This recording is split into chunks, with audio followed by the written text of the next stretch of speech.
আসসালামু আলাইকুম ওয়া রাহমাতুল্লাহি ওয়া বারাকাতুহু ইন্নাল হামদুলিল্লাহি ওয়াহদা ওয়াসসালাতু ওয়াসসালামু আলা রাসূলিল্লাহ আম্মা বাদ। সুপ্রিয় দর্শক ও শ্রোতা, আজকে আমরা ইহরাম এবং মাহজুরাতুল ইহরাম নিয়ে আলোচনা করব। সম্মানিত মুসলিম ভাই ও বোনেরা, যারা পবিত্র উমরা এবং হজ করার জন্য মক্কায় গমন করবেন, তাদের জন্য মক্কায় ঢোকার পূর্বে যে কোনো 5টি জায়গা দিয়ে অতিক্রম করতে হয়, যেটাকে বলা হয় মিকাত বা মাওয়াকিত। যেমন মদিনাতে ওই দিক থেকে যারা আসে আবিয়ারে আলী, রিয়াদের ওই দিক থেকে যারা আসে তারা সাইল কবির, তারপর ইয়ামানের এই দিক থেকে যারা যায় তারা ইয়ালামলাম, তারপর অন্য দিক থেকে যারা আসেন, এরকম 5টা জায়গা রয়েছে। এই 5টা জায়গা দিয়ে অতিক্রম করার সময় আপনাকে যারা হজ এবং উমরার নিয়ত করবেন তাদেরকে এই মিকাতগুলি অবশ্যই হজ এবং উমরা নিয়ত করে মিকাত অতিক্রম করতে হবে।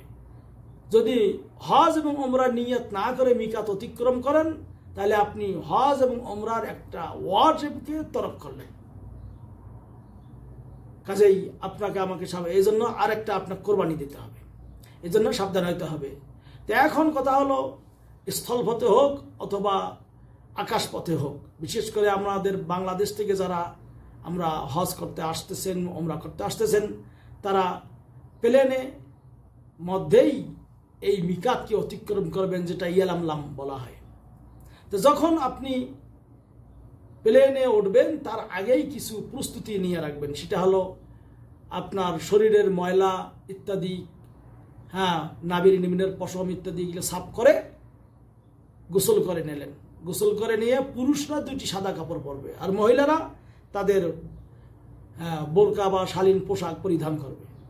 করার পর যখন প্লেনে উঠলেন, প্লেনে উঠে যখন ওই মিকাত বরাবরের কাছাকাছি পৌঁছে যাবে, বিমানের পাইলটরা আপনাকে সংবাদ দেবে যে আমরা কিছুক্ষণের মধ্যেই মিকাত পৌঁছে যাচ্ছি। তখন ওই প্লেনেই নিয়ত করবেন। তামাত্তু হজকারীগণ বলবেন আল্লাহুম্মা লাব্বাইকা উমরাতান মুতামাত্তিআন বিহা ইলাল হজ, অথবা শুধু বলবেন আল্লাহুম্মা লাব্বাইকা উমরাতান, হে আল্লাহ, আমি উমরা করার উদ্দেশ্যে তোমার দরবারে উপস্থিত, উমরা করার পর আমি হজ করব। এরপর কিরান হজকারী যদি হন তখন বলবেন আল্লাহুম্মা লাব্বাইকা উমরাতান এবং উমরাতান ওয়া হাজ্জান, অর্থাৎ হে আল্লাহ, আমি উমরা এবং হজ 2টি করার উদ্দেশ্যে উপস্থিত। আর যদি শুধু হজ করেন বলবেন আল্লাহুম্মা লাব্বাইকা হাজ্জান। এখন প্লেন দিয়ে গেলে প্লেনেই বলবেন, আর যদি স্থলভাগ দিয়ে যান সেখানে ওই মিকাতে গোসল ইত্যাদি সেরে নিয়ে আপনি পারলে সুন্নত মোতাবেক পারলে 2 রাকাত নামাজ পড়বেন উজুর নিয়তে। এরপরে আপনি গাড়িতে যখন উঠবেন তখন বলবেন আল্লাহুম্মা লাব্বাইকা উমরাতান অথবা আল্লাহুম্মা লাব্বাইকা হাজ্জান, যার যেটা একটু আগে বললাম। সম্মানিত বন্ধুগণ, এই ইহরাম যখন করলেন, এই ইহরাম করার পর তালবিয়া বেশি করে পড়বেন, লাব্বাইক আল্লাহুম্মা লাব্বাইক লাব্বাইক লা শারীকা লাক লাব্বাইক ইন্নাল হামদা ওয়ান নি'মাতা লাক ওয়াল মুলক লা শারীকা লাক। এরপরে দোয়া দরুদ ইত্যাদি পড়তে থাকলেন। তবে কিছু কাজ থেকে আপনাকে দূরে থাকতে হবে।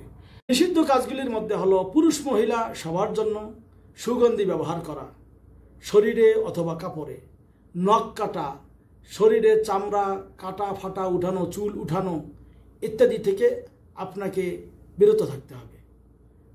বিশেষ করে পুরুষরা সেলাই করা সমস্ত প্রকার কাপড় থেকে দূরে থাকবেন।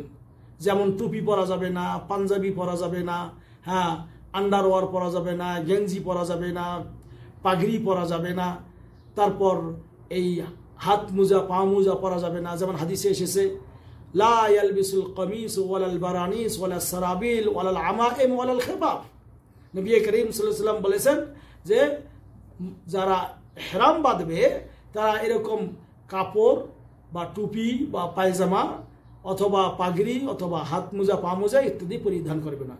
তবে মহিলাদের ক্ষেত্রে তারা সেলাই করা কাপড় পরতে পারবেন, কিন্তু তাদের মুখাবরণ পরা যাবে না, বা চোখের নিকাব মুখের নিকাব যেটা বলা হয়, আর হাত মোজা পরা যাবে না। কারা? মহিলারা।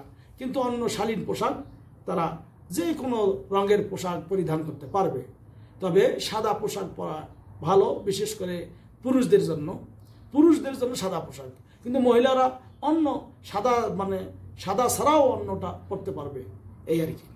এরপর আরেকটি জিনিস, সেটি হলো যে আপনি যখন মক্কায় প্রবেশ করলেন, এই যে এহরাম বাঁধলেন, এহরাম বাঁধার পর আপনার কোনো শিকার করা যাবে না, হ্যাঁ, পশু পাখি ইত্যাদি শিকার করা যাবে না, অথবা কোনো শিকার করতে সহযোগিতা করা যাবে না। কেউ যদি এহরাম পরার পর হ্যাঁ কোনো পশু শিকার করলেন বা হত্যা করলেন, তার জন্য সহযোগিতা করলেন, তাহলে ওই রকম এক ধরনের একটা মেথাল, মানে ওই ধরনের একটা পশু, যদি একটা আপনি ছাগল শিকার করলেন বা দুম্বা শিকার করলেন, তাহলে ওই রকম একটা পশু আর একটা ছাগল বা দুম্বা আপনাকে ফিদিয়া হিসেবে কোরবানি করতে হবে।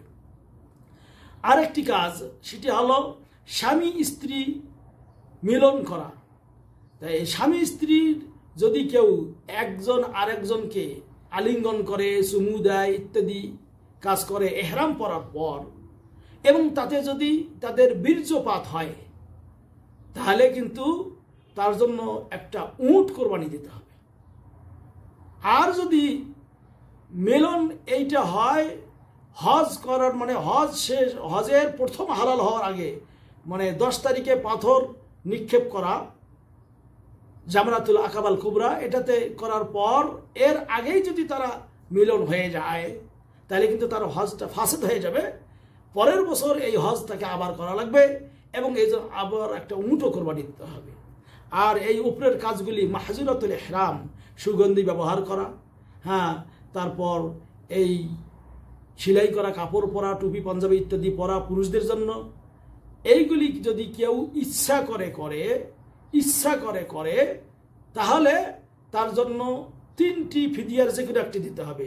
3 দিন রোজা রাখতে হবে, না হয় 6 জন মিসকিন খাওয়াতে হবে, আর না হলে একটা ছাগল কোরবানি দিতে হবে, যদি ইচ্ছা করে। আর যদি ভুলক্রমে করে ফেলে, তাহলে তাদের জন্য আর কোনো ফিদিয়া নেই। এই হলো মাহজুরাতুল ইহরাম এবং তার ফিদিয়ার বর্ণনা। সম্মানিত হাজী সাহেবগণ এবং যারা উমরা পালন করছেন, যারা উমরা এবং হজ পালন করতে যাবেন, তাদের জন্য এই নিয়মগুলি মনে রাখতে হবে। এবং পাশাপাশি হজে যে আল্লাহ বলছেন, ফামা ফারাদা ফীহিন্নাল হাজ্জা ফালা রাফাসা ওয়ালা ফুসুকা ওয়ালা জিদালা ফিল হজ। হজের যে ব্যক্তি হজ করার জন্য পরিকল্পনা করেছেন, হজে যে সে যেন কোনো পাপের কাজে, ফাহেসা কাজে লিপ্ত না হয়, কোনো ফাসিকি কাজে লিপ্ত না হয়, এবং কোনো ঝগড়াঝাঁটি ইত্যাদি যেন না করে।